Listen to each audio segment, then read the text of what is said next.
اشترت اليوم أعمالهم فمن يعمل مثقال ذرة خيرا يره ومن يعمل مثقال ذرة شرا يره.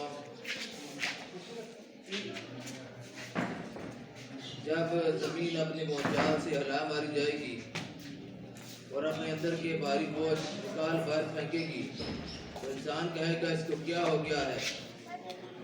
آج کے دن یہ خبریں بیان کر رہی ہیں. اسے اس کے رب کا حکم ہوگا.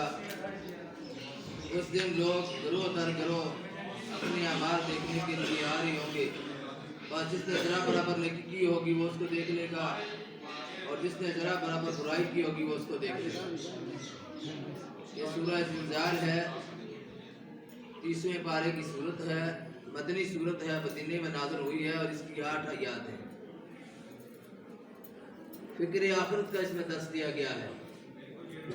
آخرت کی زندگی کی تیاری یہ مسلمان کی بیس اور بنیاد ہے. آخرت کی زندگی سے غفلت اور آخرت کی زندگی سے فراموش ہو کر وقت گزارنا اہل ایمان کا شیوا نہیں ہے. اہل ایمان کو ہر لمحہ اس بات سے باخبر رہنا چاہیے کہ کسی وقت بھی میری موت آ سکتی ہے. کسی وقت بھی پھر موت ہی نہیں آنی. جو موت کے بعد والی زندگی ہے وہ بڑی کٹھن زندگی ہے. اصل زندگی شروع اس وقت ہوتی ہے. ہم کہتے ہیں آنکھیں بند ہو گئی ہیں. اصل اس وقت آنکھیں کھلتی ہیں. اس وقت ہی پتہ چلتا ہے انسان کے اعمال کا کیا کچھ اس نے آگے بھیجا ہے, کیا کچھ پیچھے چھوڑا ہے. اور پھر فکر آخرت کا موضوع بڑا عام ترین موضوع ہے. آج لوگوں کی دنیاوی رغبت اور دین سے دوری کا نتیجہ یہی ہے کہ لوگ آخرت سے غافل ہیں. اگر آخرت کی فکر ہو تو آخرت کے لیے کچھ کریں. آخرت کی فکر ہو جھوٹ بولنا بند کر دیں. آخرت کی فکر ہو غیبت کرنا بند کر دیں. آخرت کی فکر ہو جو طرح طرح کی قتل و غارت کری, بڑے بڑے کبائر, بڑے بڑے گناہ ہو رہے ہیں, ان سب سے وہ اجتناب کر لیں. لیکن کیوں نہیں کرتے؟ اس لیے کہ ان کو آخرت کی فکر نہیں ہے. پتہ نہیں ہے کہ مر کر ہم نے اللہ کو حساب کتاب دینا ہے. صرف موت ہی نہیں ہے, موت کے بعد والی زندگی حساب کتاب والی زندگی ہے. اس وقت آدمی نے اللہ کی عدالت میں کھڑے ہو کر اپنی ساری زندگی کا حساب دینا ہے. تو دنیا میں رہتے ہوئے اس بات کا خیال رکھنا چاہیے کہ دنیا کی زندگی عارضی ہے. اللہ نے فرمایا رضیتم بالحیات الدنیا من الآخرہ, کیا تم اس بات پر راضی ہو گئے ہو؟ دنیا کی زندگی کو تم ترجیح دیتے ہو آخرت پر؟ دنیا پر راضی ہو گئے ہو؟ دنیا میں منہمک ہو کر رہ گئے ہو؟ تمہارا رویہ, تمہاری چالیں اس بات کا ثبوت فراہم کر رہی ہیں کہ دنیا کے ساتھ تمہیں زیادہ محبت ہے. حضور صلی اللہ علیہ وسلم نے اپنے صحابہ کو اس بات سے متنبہ اور خبردار کیا تھا. بار بار مثالیں دے دے کر فرمایا تھا کہ یہ دنیا عارضی ہے. حضور صلی اللہ علیہ وسلم نے ایک دفعہ فرمایا کہ جس طرح سمندر ہو پانی کا, اس میں انگلی ڈبوئی جائے اور اس کو باہر نکالا جائے, اس کے ساتھ جو چند قطرے لگتے ہیں یہ دنیا ہے. اور وہ سمندر جس کا کوئی کنارہ نہیں ہے وہ آخرت ہے. اس لیے آخرت زیادہ ہے. آخرت کا کوئی کنارہ نہیں ہے. آخرت کی زندگی دائمی زندگی ہے. اور یہ جو چند قطرے ہیں جس کا لوگ طواف کر رہے ہیں, جس کے پیچھے لوگ دوڑ رہے ہیں, لوگ مر رہے ہیں, قتل و غارت گری کر رہے ہیں, چوریاں ڈکیتیاں کر رہے ہیں, یہ چند قطرے ہیں آخرت کے مقابلے میں یہ جو انگلی کے ساتھ لگے ہیں. حضور صلی اللہ علیہ وسلم نے مثالیں دے کر بھی صحابہ کو فرمایا تھا. ایک دفعہ حضور صلی اللہ علیہ وسلم صحابہ کے ساتھ جا رہے تھے. راستے میں بکری کا بچہ مردار گندگی کے ڈھیر پر پڑا ہوا تھا. آپ صلی اللہ علیہ وسلم نے اس بکری کے بچے کو ایسے اٹھایا اور فرمایا کہ اس کو کوئی 1 درہم میں خریدے گا؟ تو صحابہ نے فرمایا یا رسول اللہ صلی اللہ علیہ وسلم اس کا ایک کان بھی کٹا ہوا ہے. عرب میں یہ رواج تھا کہ جس کا کان کٹا ہوا اس کو اگر کوئی قیمت نہیں دے تو وہ لینے کے لیے لوگ تیار نہیں ہوتے. وہ عیبدار ہوتا تھا. اس کا کان کٹا ہوا ہے, اس کو کون خریدے گا 1 درہم میں؟ آپ صلی اللہ علیہ وسلم نے فرمایا کہ جس طرح تم اس سے نفرت کر رہے ہو, جس طرح تم اسے برا سمجھ رہی ہو کہ یہ کوئی بھی خریدنے کے لیے تیار نہیں, اس سے گھن آ رہی ہے, بدبو آ رہی ہے, اس میں کیڑے پڑے ہوئے ہیں, اللہ کی نظر میں دنیا کی حقیقت اس سے بھی بدتر ہے. اگر فرمایا کہ اگر اللہ کے نزدیک دنیا کی حقیقت مچھر کے پار کے برابر بھی ہوتی تو کسی کافر کو دنیا میں پانی پینا بھی نصیب نہ, پانی کا گھونٹ بھی نصیب نہ. تو اللہ کے نزدیک یہ دنیا کی حقیقت کچھ بھی نہیں ہے جس کے لیے ہم ریچ رہے ہیں, جس کے لیے ہم سب قربانیاں دے رہے ہیں. اللہ کے نبی صلی اللہ علیہ وسلم نے ہمیں جو تعلیمات دی ہیں ان کو سامنے رکھ کر آخرت کی زندگی ہم نے گزارنی ہے، اور دنیا کے سامنے دنیا کا بھی معلوم ہے کہ دنیا کیا ہے۔ یہ زلزلہ جس کا تذکرہ اللہ نے کیا ہے بہت بڑا زلزلہ ہے، جس کو اللہ زلزلہ کہہ رہا ہے وہ بہت بڑا زلزلہ ہے۔ چھوٹا سا حاصل ہوتی ہے نا معمولی سی، وہ زلزلہ آ گیا جی، زلزلہ آ گیا جی، لیکن وہ جو زلزلہ آتا ہے یہ تو کچھ بھی زلزلہ نہیں ہے آخرت کے مقابلے میں۔ زلزلہ تو وہ ہے جس کو اللہ زلزلہ کہہ رہا ہے۔ اللہ نے یا ایھا الناس اتقوا ربکم، اور لوگوں اپنے رب سے ڈر جاؤ، ان زلزلۃ الساعۃ شیء عظیم، قیامت کا زلزلہ بہت بڑی چیز ہے، قیامت کا زلزلہ بہت بڑی چیز ہے۔ اس لیے اللہ نے قرآن مجید میں اس سے بھی ڈرایا۔ اور نبی کریم صلی اللہ علیہ وسلم کی خود کیفیت کیا ہوتی تھی؟ آپ صلی اللہ علیہ وسلم سے آپ کے صحابہ نے پوچھا کہ عمر سے پہلے ہی آپ کے بال سفید ہو گئے، اس کی کیا وجہ ہے؟ آپ صلی اللہ علیہ وسلم نے فرمایا کہ سورہ انفطار، سورہ القاریہ، سورہ ہود اور اس جیسی دوسری صورتوں نے، سورہ زلزال اور اس جیسی دوسری صورتوں نے مجھے بوڑھا کر دیا ہے۔ اس لیے کہ ان صورتوں میں فکر آخرت ہے، آخرت کا منظر ہے، اور یہ وہ صورتیں ہیں جن کو اگر سمجھ کر پڑھا جائے، جن کو اگر ترجمہ کے ساتھ پڑھا جائے تو قیامت کا سارا نقشہ آدمی کی آنکھوں کے سامنے آ جاتا ہے۔ یہ الگ بات ہے کہ آدمی اپنی جو سر کی آنکھیں ان سے وہ دیکھنے کے لیے تیار نہ ہو، ورنہ وہ سارا نقشہ آدمی کے سامنے آ جاتا ہے۔ تو فرمایا کہ جب زمین ہلا باہر جائے گی اور جو کچھ کے اندر بوجھ ہے اس کے اندر وہ نکال باہر پھینکے گی۔ اس سے مفسرین نے مختلف جن سے معنی اس کے لیے کچھ یہ کہ جو معدنیات ہیں وہ نکال باہر پھینکے گی۔ بعض یہ مفہوم لیا ہے کہ جو انسان کے اعمال ہیں، جس جگہ بھی اس نے جو اعمال کی ہیں وہ ان کا عطا پتہ بتا دے گی۔ اور زمین جو ہے یہ کوئی ایسے نہیں ہے کہ زمین مردار ہے، زمین زندہ ہے۔ یہ انسان کے اعمال اس میں ثبت ہو رہے ہیں، اس میں انسان کے اعمال ثبت ہو رہے ہیں۔ فرمایا کہ اس دن جب زمین اپنے اندر سے بوجھ نکال کر باہر پھینکے گی تو آدمی کہے گا وقال الانسان ما لها، اس کو کیا ہو گیا ہے؟ تو اس وقت فرمایا کہ یومئذ تحدث اخبارها، زمین خبریں بیان کرے گی، زمین بولے گی۔ اس طرح فرمایا کہ انسان کے ہاتھ بولیں گے۔ سورہ یاسین میں فرمایا الیوم نختم علی افواہہم وتکلمنا ایدیہم وتشہد ارجلہم بما کانوا یکسبون، کہ آدمی کے منہ پر مہر لگا دی جائے گی، ان آدمیوں کے منہ پر جو اس وقت اللہ کی عدالت میں بولیں گے۔ اللہ فرمائے گا کہ تم نے یہ گناہ کیے، وہ مانیں گے نہیں۔ بڑے ہکڑ قسم کے، بڑے ضد باز قسم کے مجرم ہوں گے، بڑے ڈیٹ قسم کے مجرم ہوں گے، وہاں پر بھی اللہ کے سامنے بھی بولیں گے نہیں ہم نے یہ کام نہیں کیا۔ اللہ ان کے منہ پر مہر لگا دے گا۔ الیوم نختم علی افواہہم وتکلمنا ایدیہم وتشہد ارجلہم بما کانوا یکسبون، پھر ان کے ہاتھ بولیں گے، ان کے پاؤں بولیں گے۔ ہاتھ کے اندر زبان یہ بول نہیں سکتا، لیکن جو زبان بولتی ہے کس کے حکم سے بولتی ہے؟ اللہ کے حکم سے بولتی ہے۔ ہاتھ بھی اللہ کے حکم سے بولیں گے، پاؤں بھی اللہ کے حکم سے بولیں گے۔ جن جن کاموں کے لیے استعمال ہوئے ہیں وہ بولیں گے، شہادت دیں گے کہ ہمیں اس کام کے لیے استعمال کیا گیا۔ اس لیے آدمی جو دنیا کے اندر زندگی گزار رہا ہو اس کو یہ نہیں سمجھنا چاہیے کہ بھئی میرے ساتھ کوئی بھی نہیں مجھے دیکھنے والا۔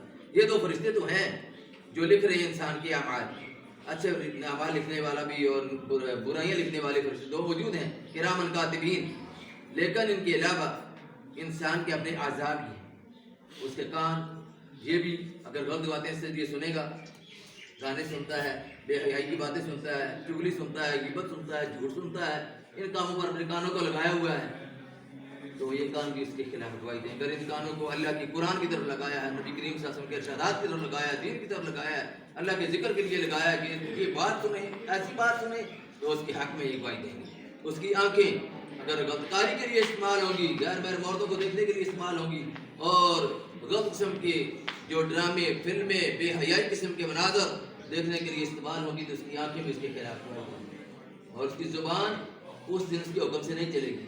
آج بھی اللہ کے حکم سے چل رہی ہے، لیکن آج آدمی کو اختیار دیا گیا ہے کہ اپنے اختیار سے جھوٹ بولتا ہے تو جھوٹ بولتا ہے، سچ بولتا ہے، غیبت کرتا ہے، سارے گناہ کر رہا ہے۔ آج اس کو اختیار دیا گیا ہے، اس دن سے یہ اختیار ختم کر لیا جائے گا، اور زبان جو وہ اللہ کے حکم سے بولے گی، اور اللہ کا جس طرح حکم ہوگا اسی طرح بات کرے گی۔ پھر اسی طرح کر کے یہ سارے انسان کے جو اعضاء ہیں، یہ ہاتھ ہیں، یہ پاؤں ہیں، یہ زبان ہے، یہ کان ہیں، یہ آنکھیں ہیں، یہ ساری کیا ہیں؟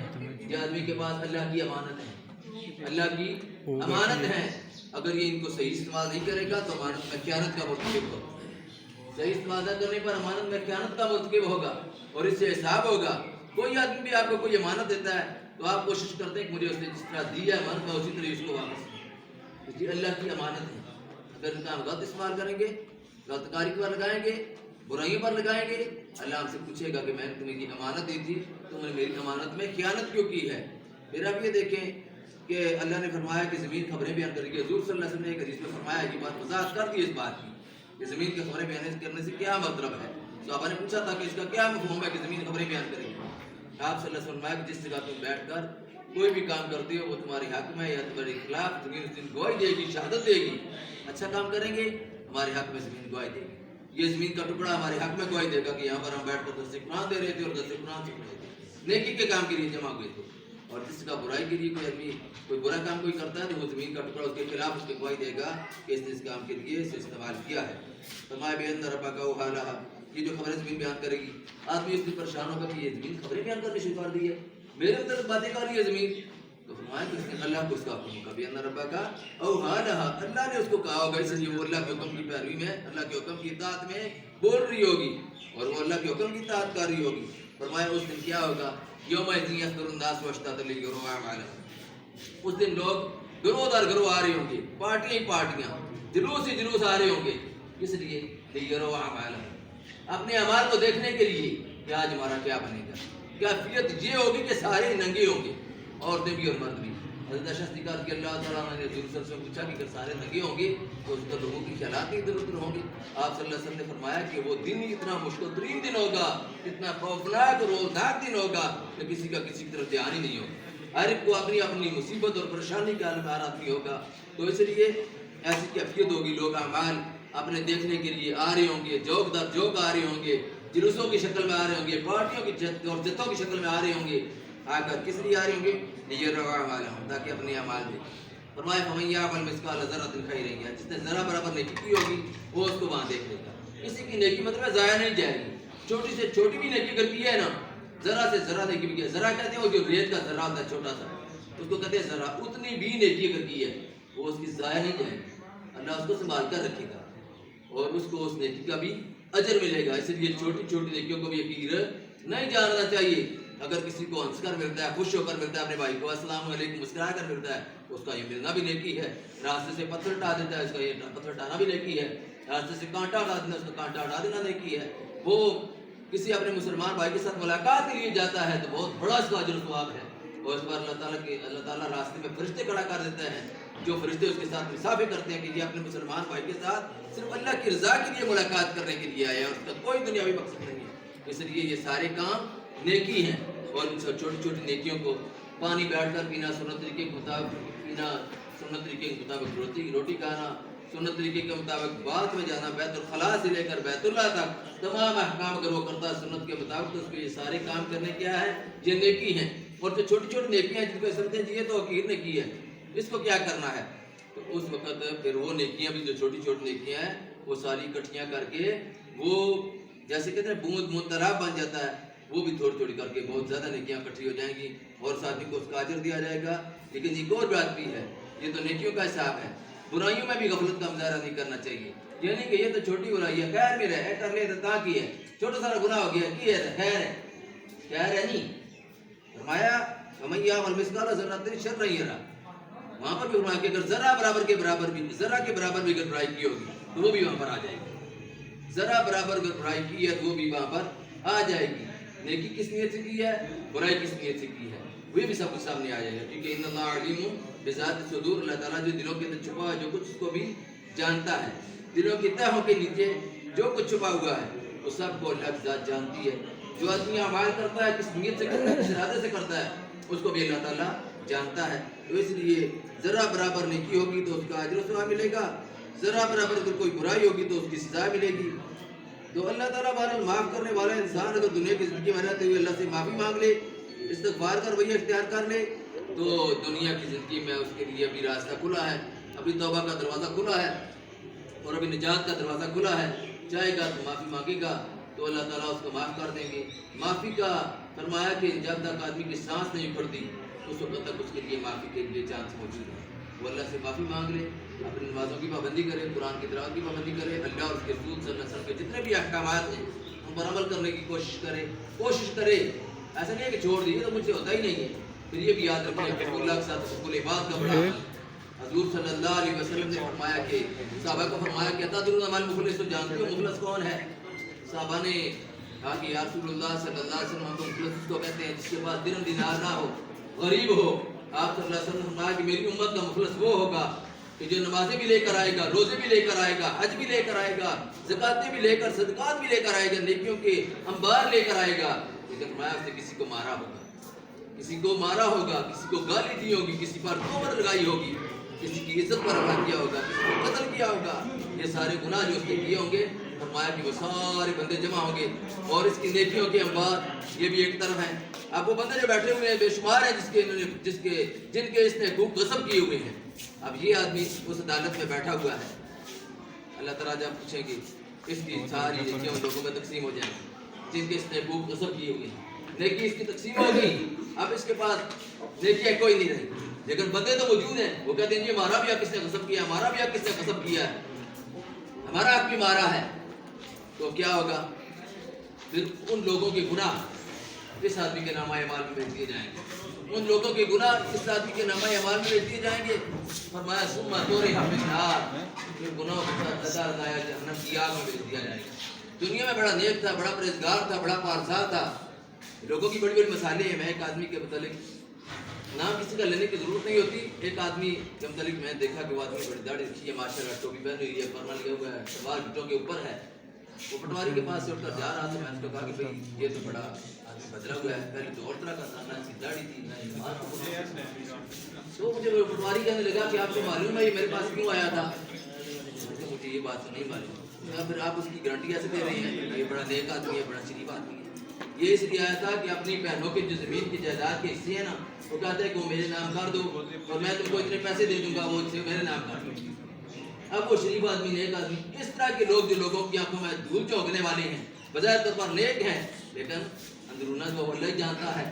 اس لیے اپنے اعمال کو درست کرنا چاہیے۔ صرف نمازیں کام نہیں آئے گی، پھر زکاتیں سے کام نہیں آئے گی، پھر نیک اعمال یہ کام نہیں آئے گے۔ اگر حقوق العباد والا کھانا بالکل خالی ہوا، حقوق العباد غصب کیے، سب کچھ خراب ہو جائے گا، سب کچھ برباد ہو جائے گا۔